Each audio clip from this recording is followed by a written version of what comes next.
Hi, I'm Bartholomew Ryan, Assistant Curator here at the Walker Art Center in Minneapolis. I'm sitting in the Flat Pack, which is this house out in the Minneapolis Sculpture Garden beside the Walker Art Center with the artist Dahn Vo. Dahn, welcome. Thanks. Dahn is a Danish artist born in Vietnam who lives and works in Berlin and has been spending some time in New York recently also. And Dahn is here on a kind of a site visit to help place a work that the Walker acquired recently. The work as a whole is called All Your Deeds Shall in Water Be Writ, but this in marble, and it was originally exhibited at the Isabella Bortolozzi Gallery in Berlin in 2009. And it's composed of several individual pieces, one of which is a work called Tombstone for Phùng Vo, which is an absolute granite tombstone with gold engraving with the words, "Here lies one whose name was writ in water." And that piece has come into the Walker's collection, but when Jan's father dies, at some date, hopefully very far in the future, the tombstone will move to Copenhagen and be his gravestone. And in exchange, the Walker will receive 4 personal effects of Jan's father, a gold crucifix and chain, a DuPont lighter, an American military class ring, and what's the 4th? Rolex watch. Yes, a Rolex watch. So Dahn, let's start with the tombstone for Phùng Vo. I know that work triangulates a few different sort of positions. There's an aspect of Jean Genet's biography in there, and of the poet John Keats, and then something to do with your father and his own sort of history, both within your practice and as a person in relationship to calligraphy and so on. So could you kind of bring those pieces together, maybe talk about those different elements in relationship to the work? Yeah.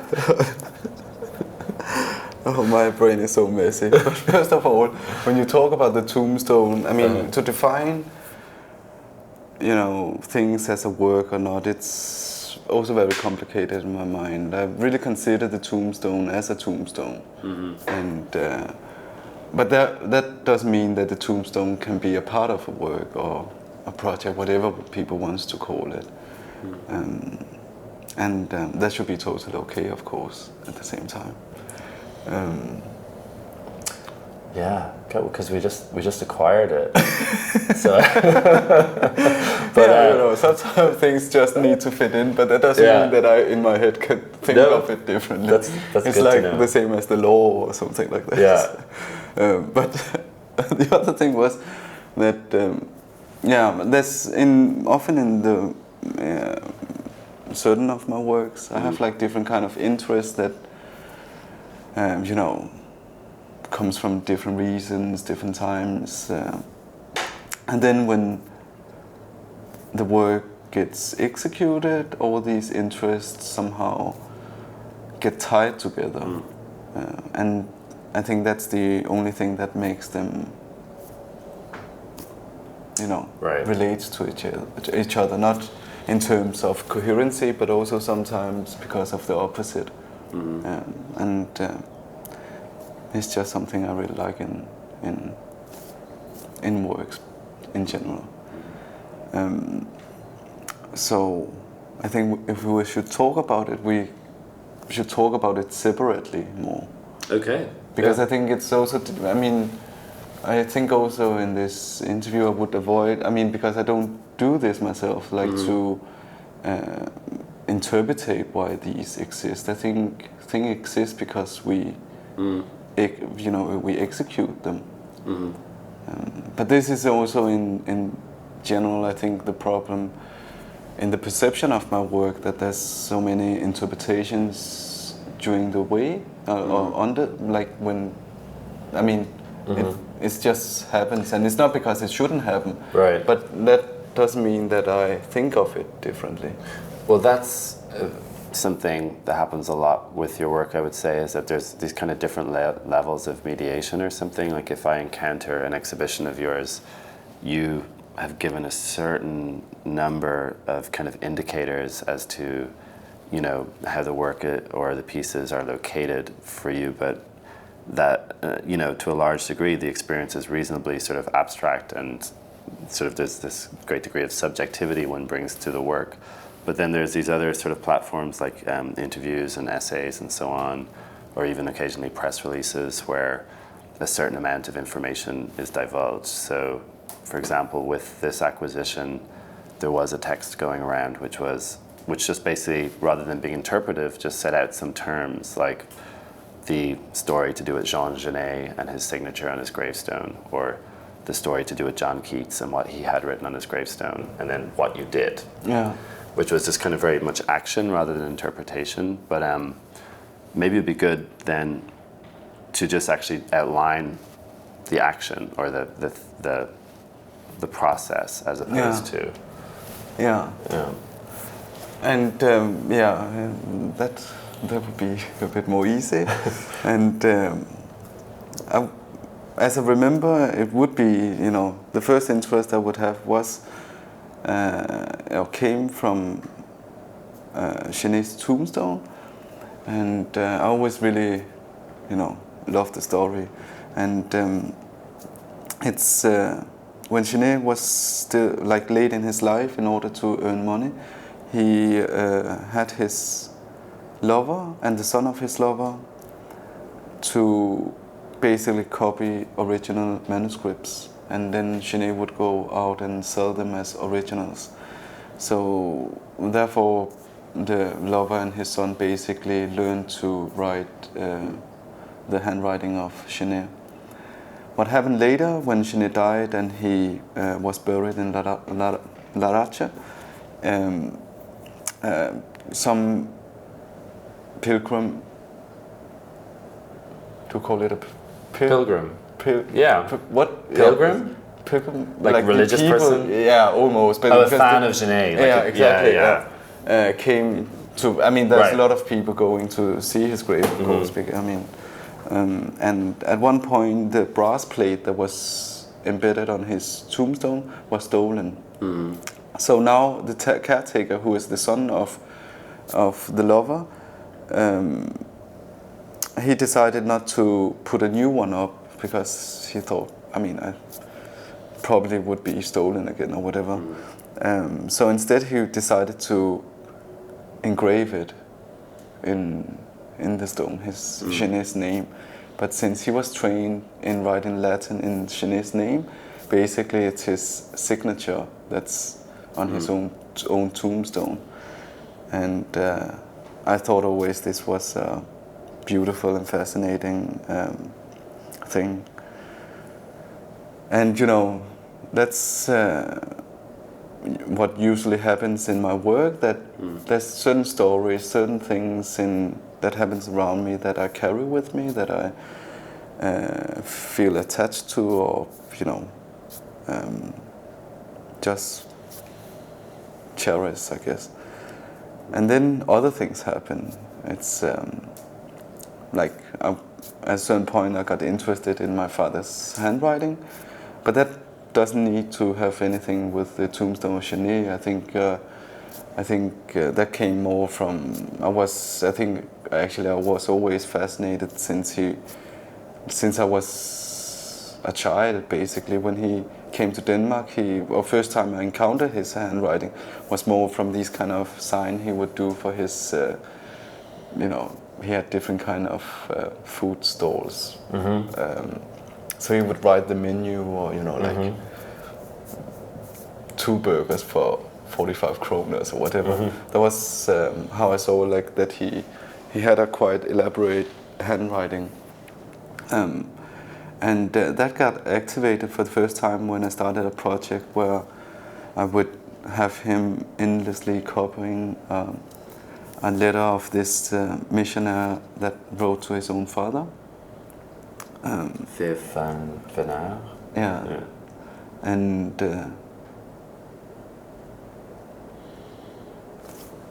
And I basically, because he was only trained in writing Latin, but never learned to write it in Danish or English or any Western language.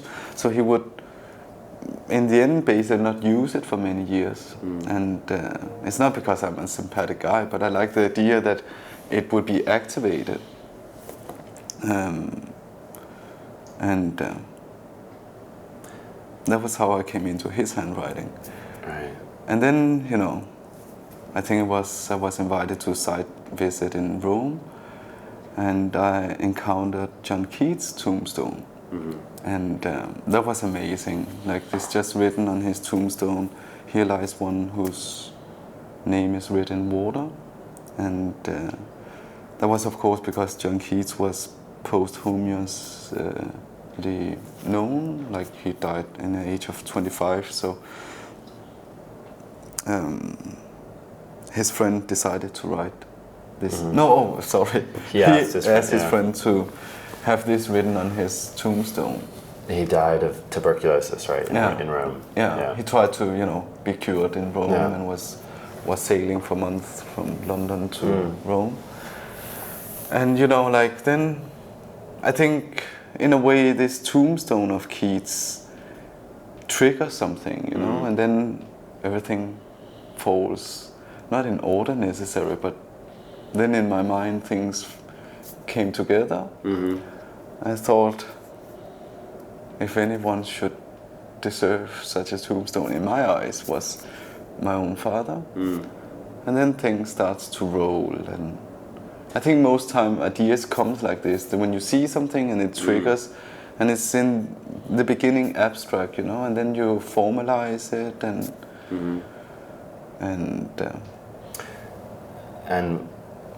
you were working towards that exhibition in Berlin at the time. Was it something that you thought would happen there, or was that in your mind already?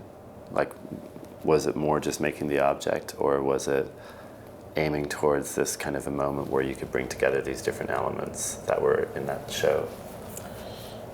Yeah, but this is what I mean about that I don't interpretate my own works. I think I'm very empiric in my approach. So basically, after I saw the Keats tombstone, and I was thinking, I should make such a thing for my father. And then then next step, then you would think, okay, how do you do this? And then it get formalized. It's not necessary because I thought, okay, this should be for an exhibition. I think it's just like you start to think, and then, of course, because I'm trained in working in making art or whatever, you would start to think, okay, what would it mean? How would you make a tombstone? Which decision would you take? How should the size be for such a tombstone? Which font should you use? All these questions comes up.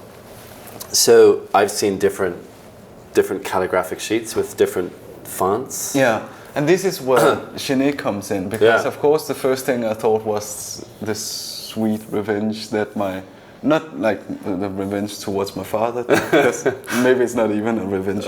But of course the first thing I thought of was like, oh my God, my father should of course write it himself.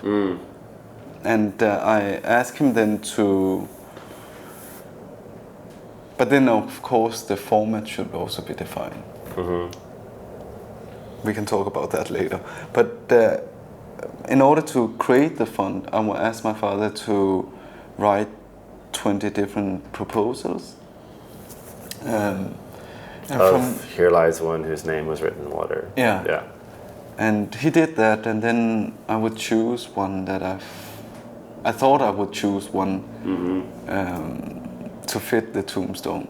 But then, you have certain ideas of how things should be, but they can easily be changed. I actually thought that I would choose it, but then I think for this exhibition I did in Rome, my father went there. And he actually saw the tombstone.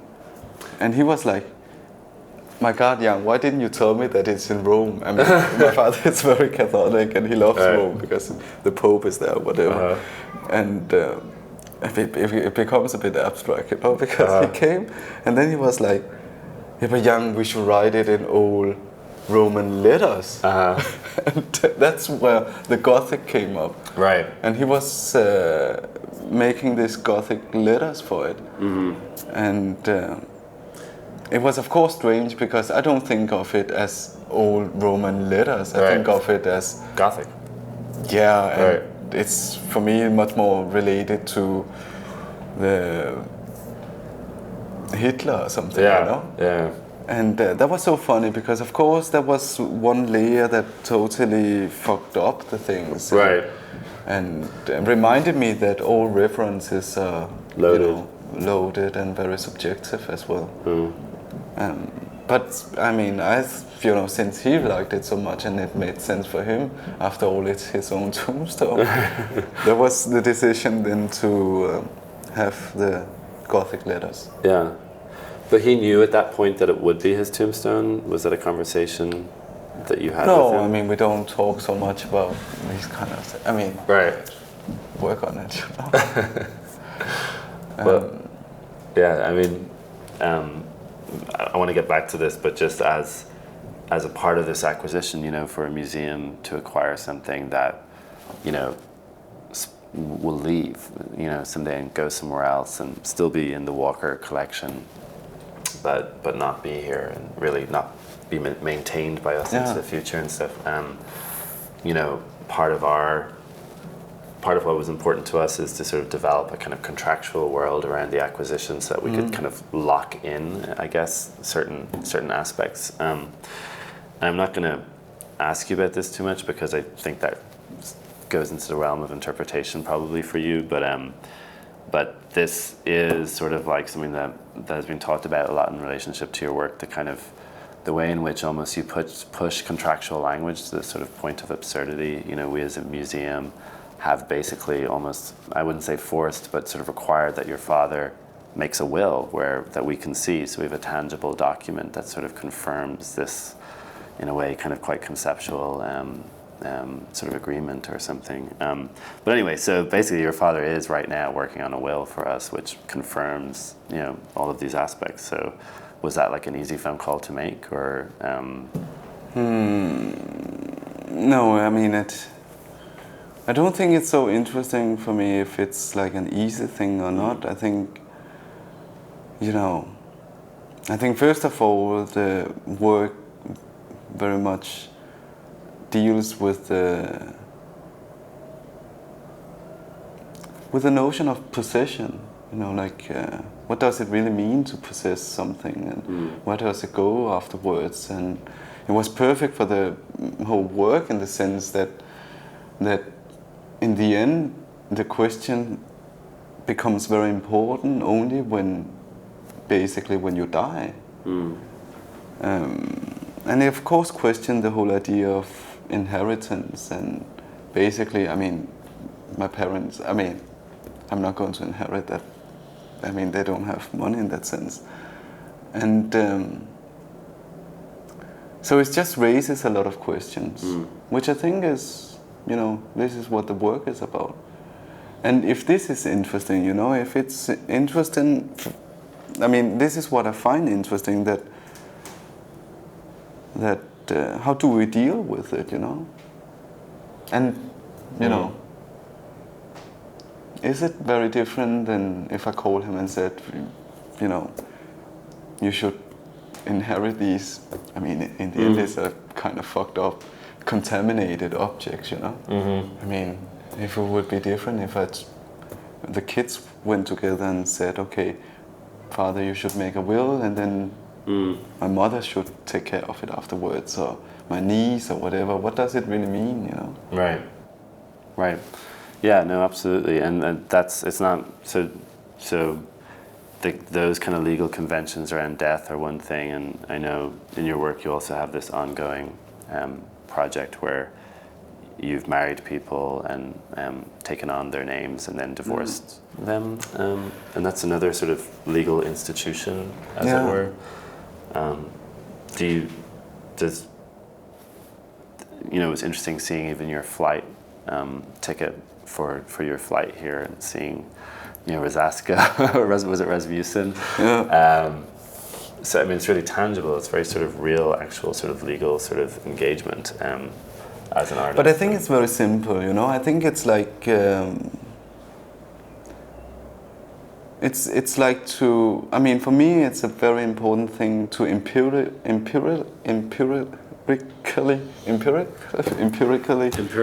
yeah, you know, exercise the bureaucracy, you know, like, I mean, I think, before I started these kind of projects, I would, you know, really take it seriously, my social security number or my passport or the idea of marriage or a will, basically. And I think when I think it's a good term for it, if when you exercise the bureaucracy, when you reflect about it, you know, then you understand which part of the bureaucracy you like and which part of it you don't think that you belong to.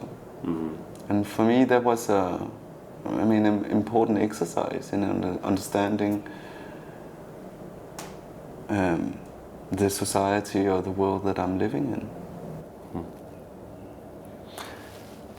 So just to stay on this for a little bit, you know, someone like the artist Tino Sehgal, for example, is very kind of anti the document to a certain degree in terms of how it collects around his work, and sees it almost as creating a stasis, like a kind of going against the kind of ephemerality of performance, and also becoming something that can be really kind of that people can create a real aura around, so it becomes like very much attached to the market in various ways and so on. And you know, it's an interesting contrast in a way to sort of think about the way you've talked about the document as a very performative thing. And in a sense, you know, there is this kind of performative quality to this acquisition in that it enacts itself at some future point. You know, it changes and everything sort of moves around, and everybody is going to have to deal with that. Like your family, the Walker as an institution, people in Minneapolis who may or may not have become invested in the work as it is here.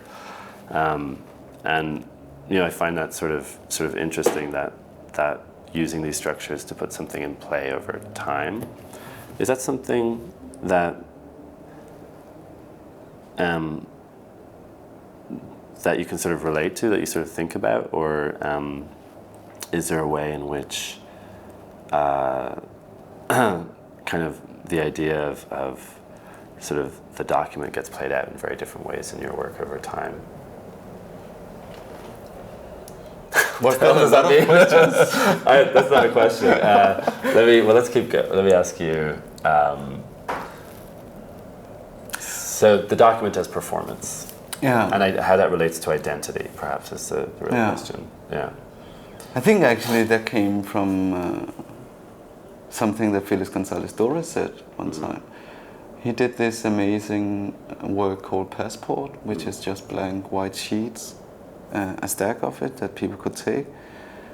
And I mean, I can't quote him exactly, but what he meant was that he thought it was so strange that performances nowadays is about the body, you know. I mean, for him, the passport was really the essence of performance, because initially that's the document that really defines for certain people their possibilities of moving around. And I always thought that was so beautiful, like that. I mean, it's not necessary because it's the truth, but it's these kind of questions that turns things around and makes you reflect about what things might be. And the reason why I mention his quote is really that I really don't care if it's about the object or if it's not about the object. I think really initially it's about how you think these things. And whatever comes out of it, you have to trust it.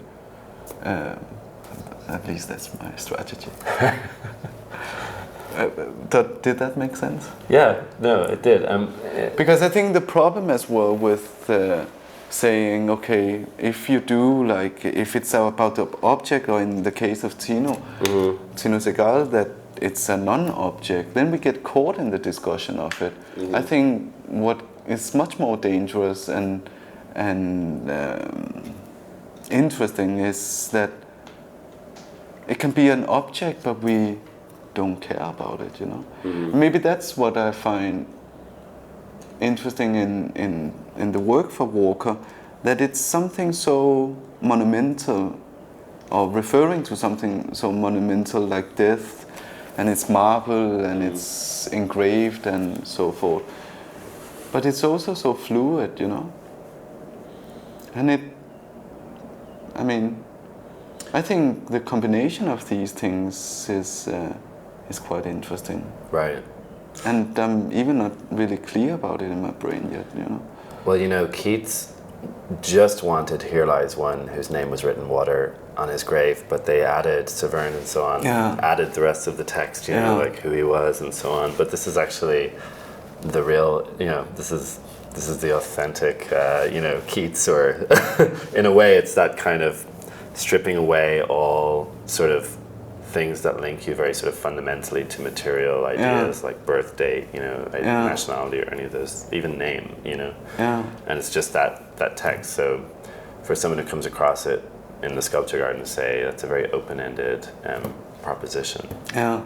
And it has to be, I think, as well, because of course, as history have proven, the inscription of Keats becomes, of course, I don't have the right word for it, but it, you know, it's, of course, it's not true that his name is written in water. Right. It's the opposite, you know. Well, it's also written in stone, so I mean, it's, it's a very concrete idea.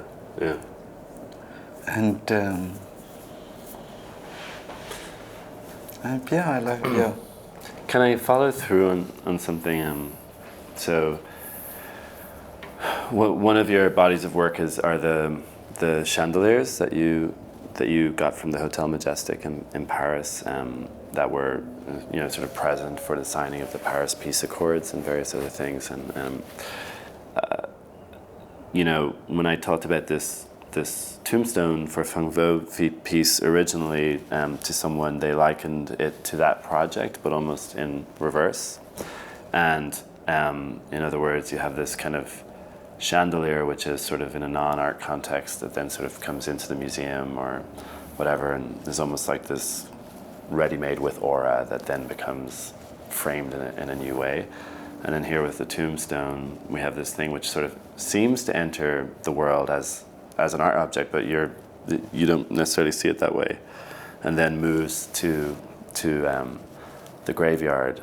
And to what extent does it interest you to sort of be able to define the status of what that object is in terms of, say, art or not art? Or do those kind of questions interest you? Because you did begin the conversation by saying that it's not really an art object for you. Yeah. It's, of course, these questions interest me a lot, obviously. I think, and I want to understand them better. I mean, not because there has to be a clearance about it, but understand it better by you know, like doing it. And I was never like this kind of person that would sit and read a lot of books and then seeing the world from doing that. But you know, it was really important for me to say, okay, can I drag like a big chandelier into an exhibition place and claim it as something else than a chandelier, because basically it's just nothing else than a chandelier. I injected with certain ideas, my ideas of what it could mean, you know. But then in the other hand, I think, of course, in order to do that, you should do the opposite, because it's somewhere in between this, like a real tombstone that that enters a public collection. It's in between this work and the chandelier that, you know, I don't know. Space occurs, or? Yeah, and it's important experience for me to do these things, because initially that's what we do in life. we do these. I mean, we experience things in order to understand it better, you know.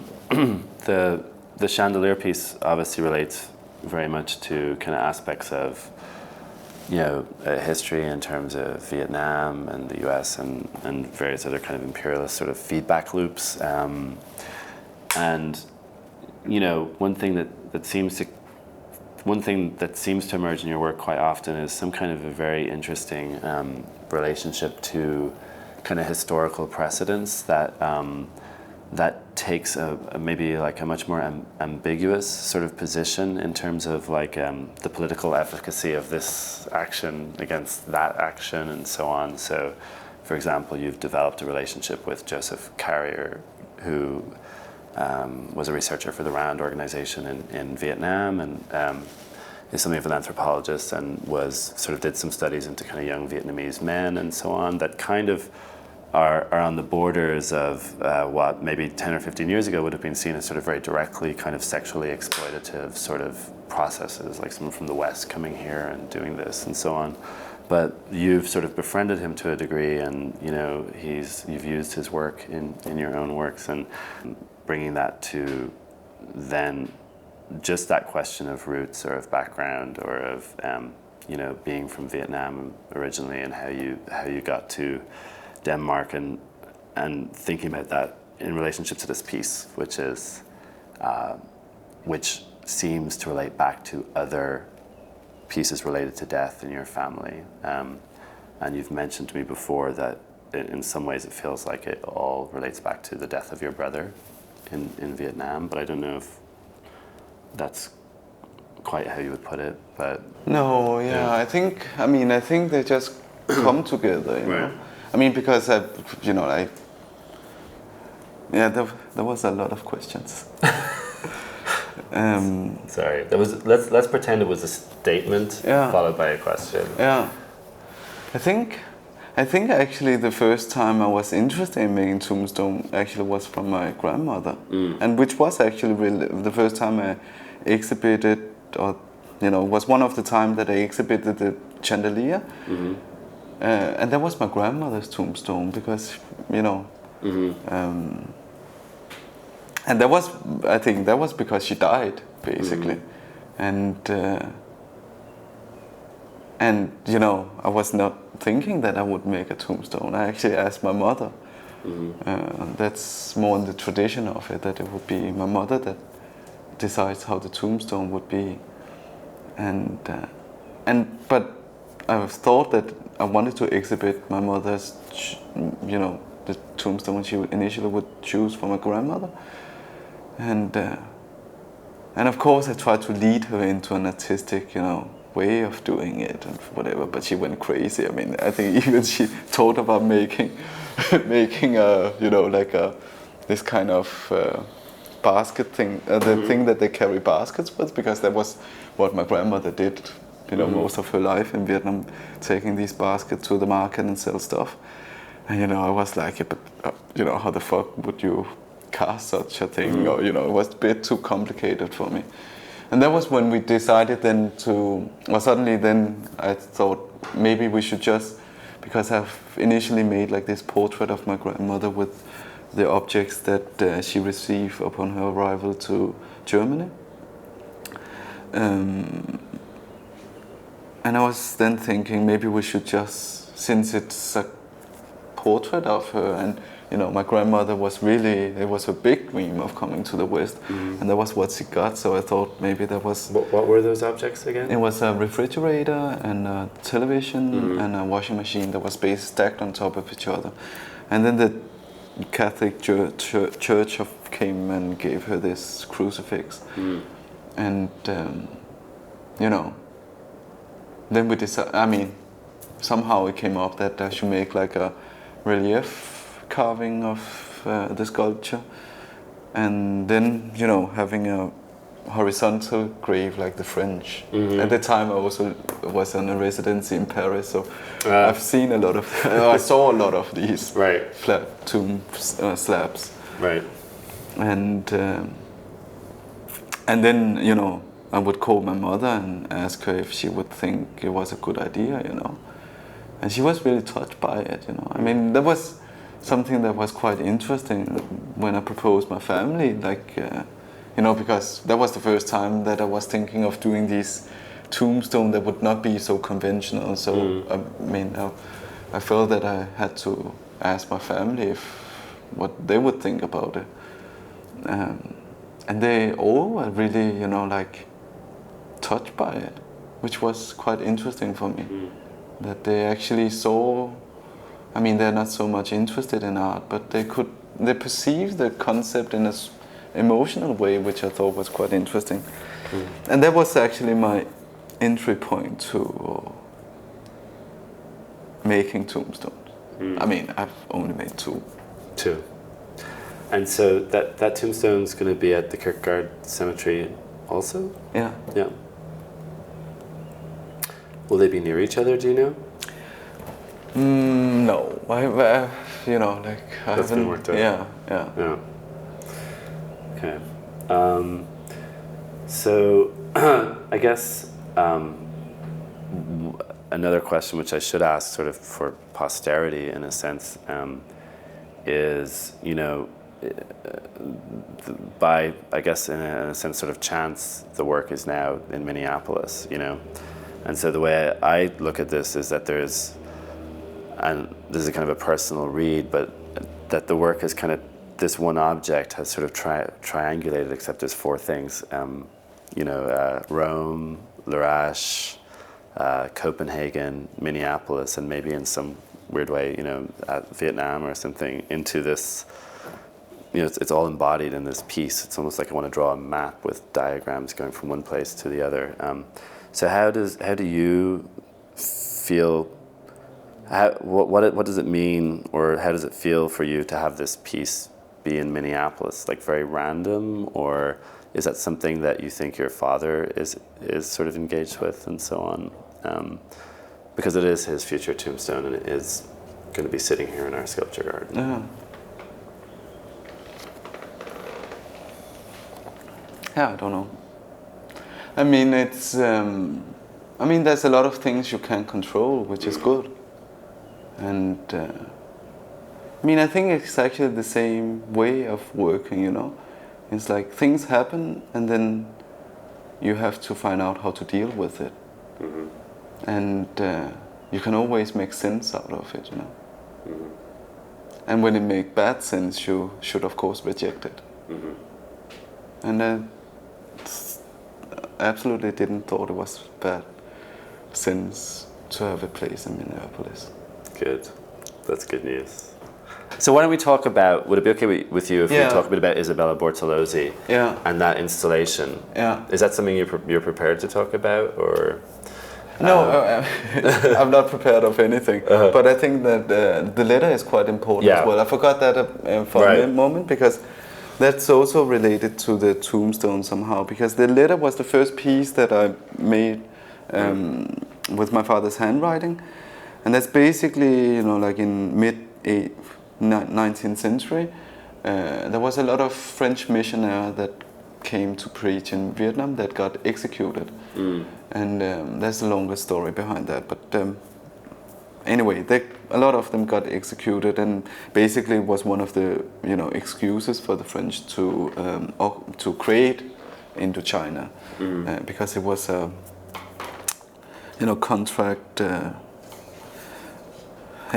It's too complicated with this. Anyway, a lot of French missionaries got executed, and one of the most famous one of them, who was a saint, or who is a saint, Theo van Bernard, he was, beside of his devotion to God, he was also famous for writing these beautiful letters to his family, but to the diocese and so forth. And you know, I one time stumped into this beautiful letter, the last one he would write to his own father before he gets decapitated. And I always really loved this letter. And, you know, that was also one of the projects where suddenly things fall together. I thought it was a good idea to have my father executing this work. And the work is basically, everyone that's interested in it can send him some money, and then he sends it to the person. So it's, it's a kind of mail art thing. So it's almost like they acquire it from you or your gallery. Or my father or institution or the galleries or whatever. I mean, the structure is quite loose somehow, and he basically archives everything. So it's not related to one gallery or whatever. Right. So you have this beautiful folder at home, of things that people have sent it. And since you don't understand what he's writing, he just, that's the best part, I think. When people write, some people would write him, a thank you card or whatever. And since he doesn't know what's in it, he just, he puts it in this machine. File. No, first a machine to make holes. Really? And then in the folder. Oh, perfect. Okay. It's just like, it's receipts and it's addresses and it's cards and whatever. Right. It's just all together, really beautifully. But the reason why I was, of course, interested in him, endlessly, and the framework for this piece is that he should endlessly write it as long as he's capable of doing, and that's, logically until he dies. So it's not, I've heard people call it, and I probably did it at one time, call it a kind of an edition, but I actually don't consider it as an edition anymore. I think it's really every singular piece is a work. It's unique. It's a unique piece, Yeah. And it together defines something, but we don't know yet, of course. Yeah. And it's a goodbye letter to Theophan wrote this, as a goodbye to his father. So it all makes sense somehow. But what I was furthermore interested in was, of course, this was a way of activating my father's handwriting, because he never used it much after coming to the West and, didn't speak all these Western language. So he basically writes it as a drawing, because he doesn't understand what he's writing. It's basically a visual way of copying something, and so it twists things around, and it makes me think of a lot of things in such a work. I think basically this is one of the, for me, most important contribution I've ever done. Right. Let's keep going, even though there's a lawnmower outside. Yeah. It's part of the action. Yeah. So consequence of the decision. Yeah, of my decision, which I was warned. It was one of the things I was told. What happens if a lawnmower goes by or a car alarm goes off? So that's it. That's just life. Nothing really happens. Right. Or if it gets really hot and you're sort of sweating profusely, trying to sound intelligent. Okay, so this letter. I find this letter very beautiful, and it is written in French, and I speak French a little and can sort of decode it. In fact, my mother came across the letter when she was here, and she speaks very fluent French, so she was sort of reading it. It was kind of a nice moment. But this letter sort of speaks to sort of what I was getting at earlier with Joseph Carrier, because in a way, you have this person who is sort of spreading, he's a missionary in Vietnam and so on, but the affect of this work is sort of so beautiful. It's impossible not to identify with him as a human being. And then I know your father's a Catholic, so having him write that letter just brings, or copy that letter, it just seems like this kind of very powerful, I don't know why, but this powerful sort of bringing together of all of these different contexts from the past and the present and so on. But I just thought I would read a little bit of it. This is an English translation. Because it's so beautiful. I have not endured any tortures like many of my brothers. A slight strike of a sword will behead me like a spring flower picked by the garden master for pleasure. We are all flowers growing on this earth, picked by God at some point, a little earlier for some, a little later for others. I wish you, dear Father, a long, peaceful, and virtuous old age.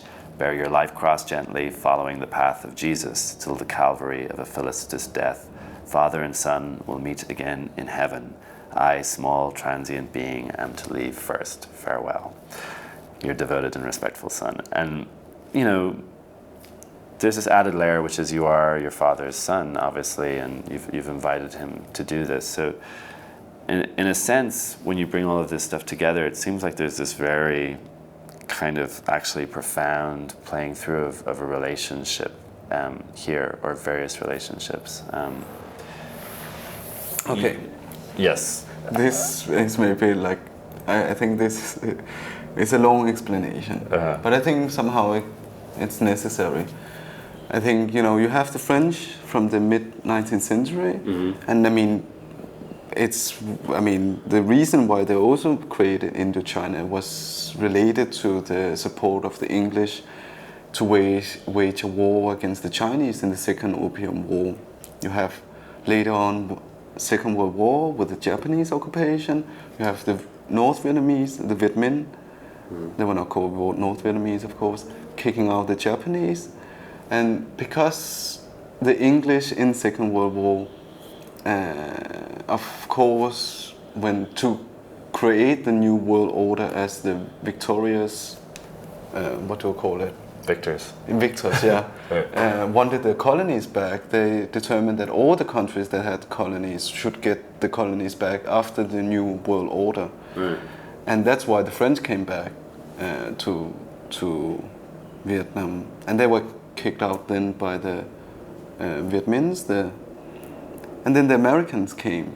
And they inserted like a Catholic president, because when Vietnam was divided into through the Geneva Convention, of course, a strategic way of westernizing the South. They inserted a Western-trained president, Ngo Thi Diem, who was super Catholic. That was the time where the monks started to immolate themselves, because the Buddhists were so suppressed, even though they're 80% of the population. And my family was not necessarily Catholic, you know, but my father was a very big fan of Diem. And the when president.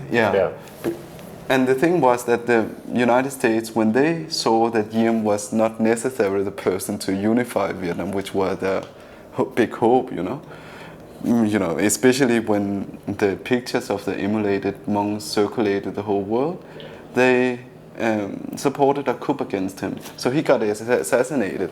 And my father, as this, you know, fan of Diem, was upset. And he, as a silent protest, he converted into Catholicism.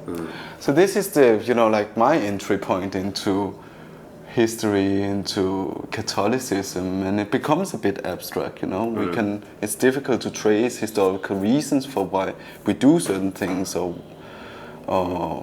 the circumstances we end up in. I barely understand my own, you know, so how can I understand other people's? And that refers back to my interest in Theo van Bernard, my interest in Joe Carrier, you know. I think it's very difficult to blame people individually for doing certain things, because it might not be coherent with your own idea of how life should be lived, or what would be the right thing to do, or whatever. I think one cannot. For me, it's not interesting to deal with such a thing. I think my interest point is that I'm very interested in people that's very devoted to what they're doing. You know, beyond, you know, the ideological reason behind it. But I'm very fascinated when they go through it, and it's in these occasions that certain interesting thing happens. And how you deal with it, that's another problem. But I think in so many ways I share much more with these people than with whom I supposedly should be politically, ideologically coherent with. What did that make sense? Yeah, that was great. There's this beautiful photograph of your father writing a letter, and you can see a watch on his hand and a ring, and his coffee and some cigarettes. I hope he's stopping smoking. But I don't mean that in any kind of. It's a bad habit. No, it's fine. But those objects someday will come here. And could you talk a little bit about their significance for him? Because I know they're part of the previous work you did also. Yeah. It's actually one of the first, serious work I did, whatever that means. But a work that I would refer back to, one of the really early one that I still find intriguing today, and that's basically since I was a child, I was raised with these jewelries that he's basically carrying: his Rolex watch, his American military ring, class ring, and his lighter. And I didn't knew that it's not a class ring; it's a copy of it.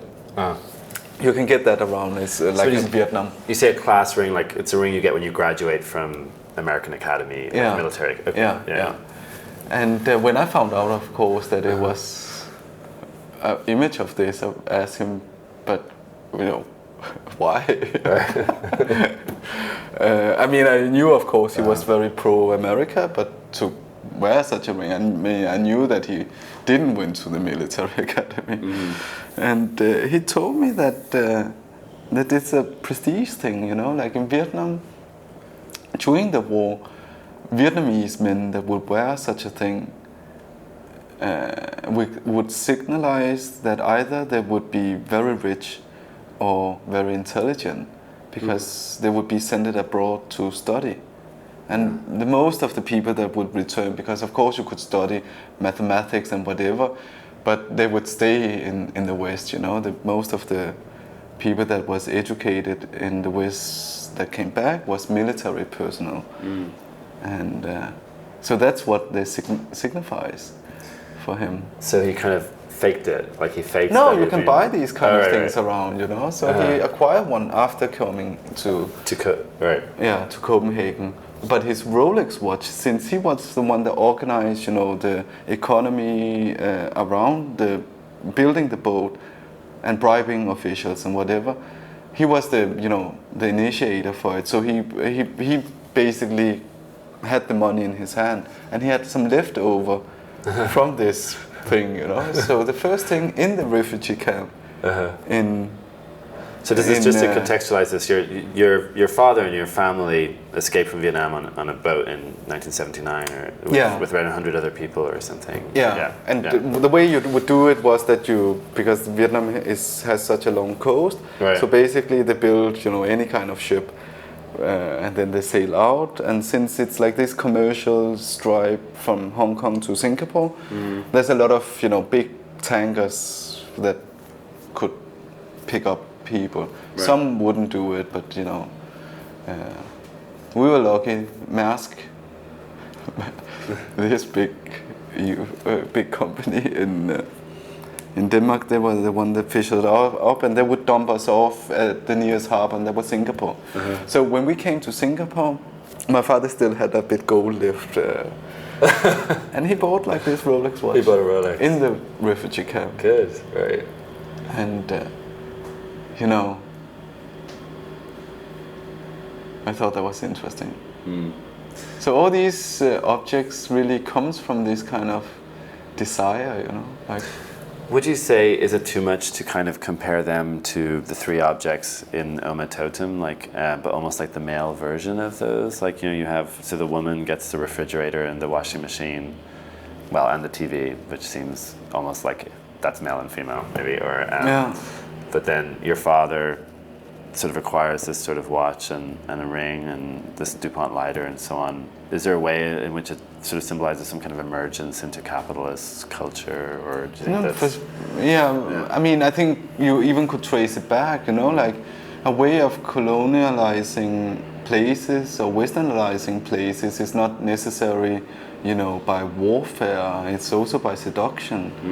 It's by economy. It's by religion. It's a net that surrounds you, and not like it's a combination of different kind of things. And I thought that was what I really liked about this work in particular, that it seems so innocent, and we recognize it so well because it's something that we can relate very much to even today. like our projected idea in certain objects.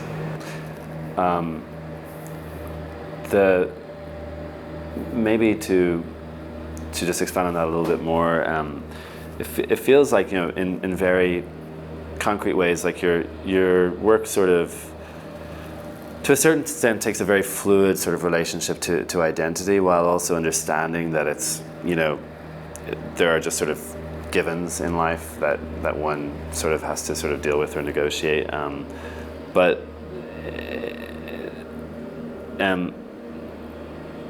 what is identity for you? Like, how do you think about it as a construct? Is it something that you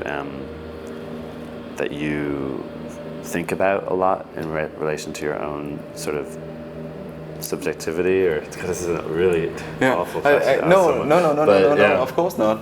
I mean, but because of course I can't help like also to think of things, and probably I think of identity a lot.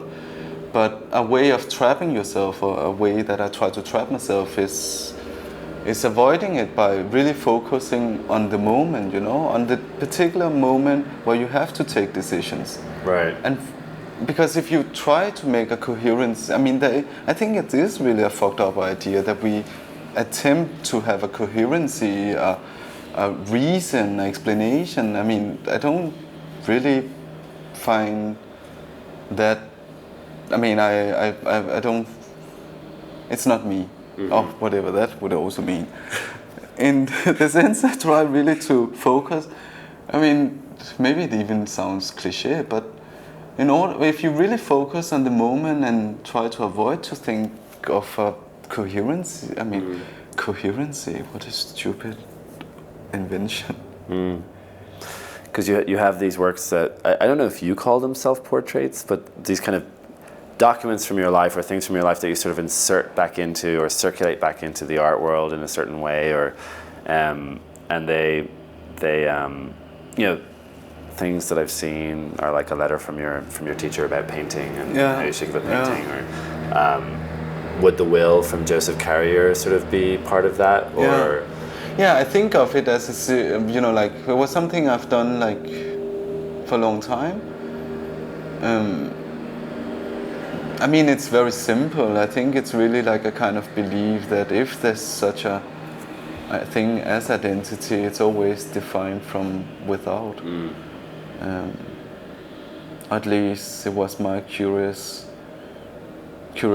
in seeing how I was perceived, or what that would mean, at least. So in this exhibition, in your exhibition at Isabella Bortolozzi, there was a brass plate, and I've seen this occur in several of your exhibitions. It's good we talk about it actually, because maybe it illuminates certain things. Because when I keep on talking about my rejection against interpretation or explanations, it's related to this. I mean, I think it came from an idea I had. I mean, I had a problem with press releases, in the sense that most press releases commonly trying to explain people what they're going to see. And of course, in a lot of the works I'm doing, I really would like people to see what they're seeing, and then I can insert, information in it, because then I think it's a rhythm that's more intriguing for me, because it allows like the viewer to have a chance to see these things without me polluting it. Right. So the plaque is basically, I try, I mean, I haven't, and hopefully I will not find the precise way of doing it, but I try to have the works played in a floor plan, so you can see, the structure of how it's installed, and then, the minimum requirement of information that I find necessary for entering the work. Right. So so with the Isabella Bortolozzi, you know, it did say Tombstone for Phùng Vo and then sort of description, and I don't think the letter was actually on that plaque. The letter was in the show, but I don't think it was on the plaque itself. I'm sure it's on the plaque. Well, yeah, maybe it is. We'll check anyway. it out. We'll check it out. But yeah, we can. We discussed it to make one for Walker. Yeah. Because I think also it's like. I mean, but that was a very selfish thing, because I think also as an artist, when you install a show, I think that's a very important part of the practice of an artist, that you think of how you choreograph how the audience should enter the piece, and the reason why I say that it's selfish is that a lot of time you do it in one occasion, and then it travels and it becomes something else, because there's another context, there's another space, there's another problems you have to solve. Right. So I wanted to, basically write it in brass in order to emphasize on the importance of this particular moment, which we of course know that can be very fluid. But it's nice to have this definition of this moment. Yeah, and it's again, it gets me back slightly to the Segal idea, because his idea is, if you produce this sort of like ephemera around an event, like say a floor plan or, you know, a checklist or whatever, that you're actually creating something that then goes back out into the culture, and over the years sort of accrues this value and this kind of thing that's outside of the event itself. And I kind of like the way you sort of invert that in a way. You almost like reify, or you reify the kind of ephemeral object from the very beginning by turning it into brass. So it's like this object on the wall. I mean, it could be, I guess, like some sheets of paper that you pick up when you go into the gallery, but that's not what you do, you know? No, I mean, you know, like, I mean, paper can be burned, brass can be melted. It's not, I mean, I think it's not because, I mean, you know, things seems to be eternal, but they're never anyhow. I mean, I think like the human perception of ephemerality is very banal in a certain way, you know. Mm-hmm. Yeah, that reminds me of something that we've more or less put in the contract for the Tombstone, that once it gets to Copenhagen, you know, the Vo family have no obligation to maintain it, and we have no obligation to maintain it, and really it will be maintained as long as somebody has a memory to do so, as to why that would be important. And then, you know, ultimately I guess it's just not going to be, you know. But it's funny because, you know, working in a museum, we have this idea of permanence as well, but I don't know where the Walker Art Center is going to be in 100 years. But I mean, if you, you know, but you acquire like a work of Tino, so there is, you know, you believe in the ephemerality of the things. And, absolutely, yeah. And that's somehow also very embedded in this work. Yeah. I mean, definitely. The other element, one of the other elements in the acquisition is the invitation booklet, which has a kind of a very simple premise in a sense. Would you like to just talk about how that came? Yeah, I mean, basically it was like I knew that when I decided that it would become an exhibition, I tried to wrap everything around, and that's why I'm so concerned about press releases, if it should be transformed into something else or whatever. I also really wanted. I mean, it was almost. I mean, it was quite neurotic. Basically, I wanted to really, you know, tie everything together. So I had different interests. I wanted to tie it together, but I also wanted like to define, you know, the size of the tombstone. And I knew as well that I wanted this kind of, since the sentence was taken from the written language, from books and whatever, I wanted to somehow also, you know, I mean, it made sense to put it back somehow in a book. And so I actually don't know how to describe it, but the size of the tombstone is basically this sheet of paper that when you fold it, when you make books, you fold it 4 or 8 times, whatever, and then you cut it up. There's a very common way of making books.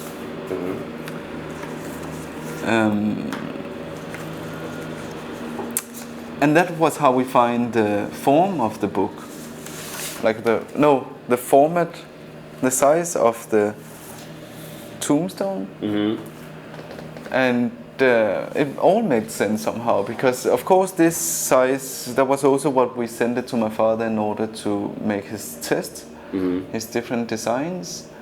And then basically for the booklet we used like his design and folded it, so in that way you would cut up the text again. Right.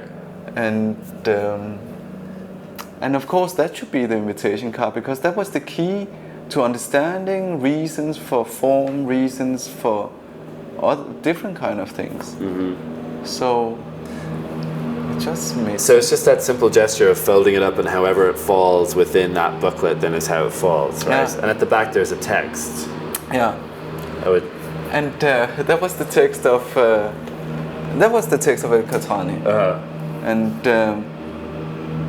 because there was always this idea that Genet, he wanted to be buried in Laracha. There's a rumor that he wanted to be buried in Laracha, and even that he would be buried, so he's in between the prison and the sea. And I just discovered like this this book where people that actually was engaged in his funeral told that this was a mistake, because they said that for certain Genet didn't want to be buried in Laracha, because he said that he would not be buried in places he came from, so it would be France or Laracha. He should be buried somewhere else. Right. But they were like, now he's dead, it's not about him, it's about them. Right. So since they lived in Laracha, they brought him to Laracha to be close, to be nearby the living. Right. And I thought that was such a beautiful story, because I agree, when somebody dies, it's not about them, it's about the living. Right. And I thought somehow this story was very important for the whole project of me making the tombstone of my father. And in the exhibition you showed one of the calligraphic sheets, which we also acquired, and it wasn't the Gothic one. Yeah. There's another sample that your father made that looks quite close to actually the Keats gravestone typography. It's a little bit different, but and can you talk a bit about how you presented that work? Yeah, I mean, I didn't want to. I mean, I thought it was important somehow to have the to underline that my father did several tests. I didn't want to do it didactically to say, okay. I mean, if it wouldn't be a different one than the one we used, it should not be there at all. Right. for the body of the show. But I thought it was important to underline, the different tests that have been made for the actual tombstone. Right. And that's the reason. Right. And then you put it in a plexi box, which again, this whole dimensionality thing occurs. It was really about,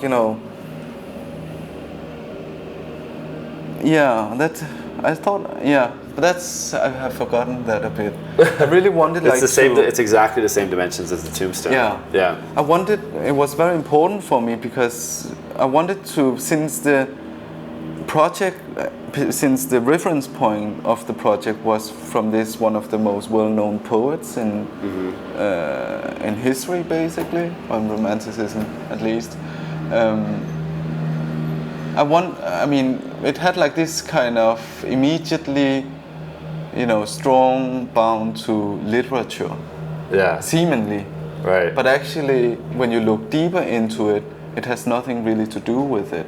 Right. And it made me reflect about, there's a lot of Vietnamese refugees always, want their kids to become something and be educated, but it's mostly in mathematical terms. And now, it was something that I always thought was a bit strange, why there's not so many cultural, refugees, any refugees that works within the cultural field when they're educated in the West. And in my theory, or what I think, when I make reason of it, I really think that when you work with culture, you have to have the references. You have to understand where you come from. And in my case, I was not brought up with the same references as you. I was sitting there and seeing Kung Fu movies. I saw my first art movie when I was 28 or something. It's not the same stuff that you're reading, and you have like this kind of feeling of not knowing it all. And I think that can be a problem. I think in my case, I just learned to use it as a force. But turning back to the whole project was that I really didn't want to emphasize this work on the cultural, like that it had a cultural reference. I wanted it to be mathematical in the sense that it was numbers instead, because numbers are much more international in the sense that, and that, right.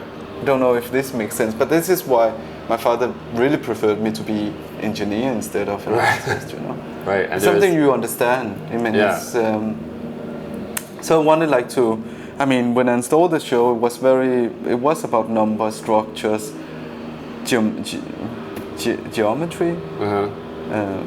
instead of, Was that just on the level of the objects, or did that actual mathematical procedure go into, how high you hung a work or how far away they were from each other? Was that just sort of sensing it, or did you actually have a procedure? No, we embedded like the tombstone in the ground, and in order to find a place, we basically just said, okay, because it's like these old wood panels, so wherever place that it would fit, between panels, in order not to cut so many panels up, that's where we would place it. And the metal plaque would also be along a line with the wall, or the plexiglass would be the size of the tombstone. So it had like this kind of geometrical logic, or logic with lines and numbers more than anything else. Right.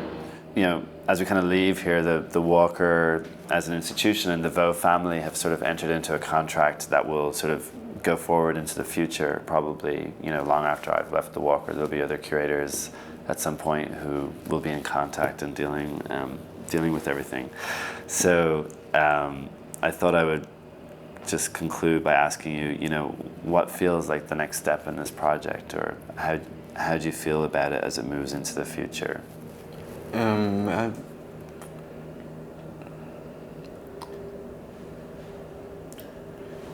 I do another very selfish thing. I want to also be,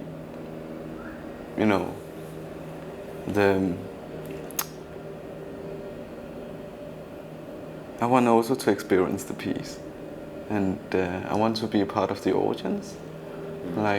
Probably in some years would visit it, and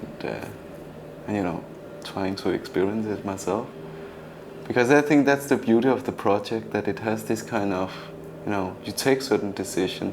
I think it was like a decision as well to do such a project, and it has some consequences, but it's consequences that I'm even not aware of myself yet. So I think it would be interesting in some years to return and to experience it. I'm sure it would be different in my perception of it. So time will tell, I guess. So thank you, Jan. Appreciate it.